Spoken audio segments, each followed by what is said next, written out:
आऊज़ुबिल्लाहि मिनश्शैतानिर्रजीम बिस्मिल्लाहिर्रहमानिर्रहीम। अस्सलामु अलैकुम या अली मदद। मोमिनीन और मोमिनात की खिदमत में इसमें आज़म का आज एक बेइंतहा मुजरब और जलाली तरीन वजीफ़ा अमल लेकर आए हैं। इसमें आज़म के इस मुजरब तरीन वजीफ़े अमल को मोमिनीन और मोमिनात ने खुसूसी तौर पर 24 ज़िलहज 24 ज़िलहज के पूरे दिन में किसी भी वक्त निस्फ़े शब तक कर लेना है। खुदावंद मुताल बहक़ मोहम्मद और आले मोहम्मद इस जलाली इसमें आज़म के सदक़े में मोमिनीन और मोमिनात की हर नामुमकिन तरीन हाजात को अपनी बारगाह में कबूल व मकबूल कर देगा। हर बला मुसीबत आफत परेशानी नागहानी बीमारी और दुखी को उनकी ज़िंदगी से दूर कर देगा।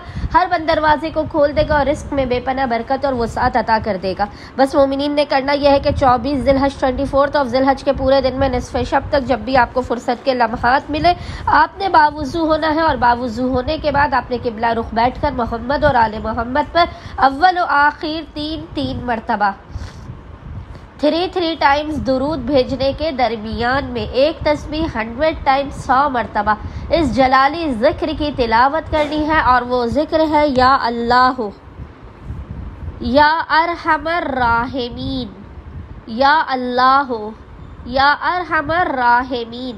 और खुदावंद मुताल को मोहम्मद और आले मोहम्मद का इस जलाली इसमें आज़म का वास्ता देकर अपनी हाजात को तलब करना है। मसाइल के खात्मे रिज़्क़ व रोज़ी में बरकत की दुआ करनी है। इंशाअल्लाह ताला खुदावंद मुताल अपने वसी और अरीज़ ख़ज़ानों से आप तमाम मोमिनीन की खाली झोलियों को भर के उन्हें बामुराद कर देगा। अल्लाहुम्मा सल्ली अला मुहम्मद व आले मोहम्मद वाज्जिल फ़राजहुम अजमाइन।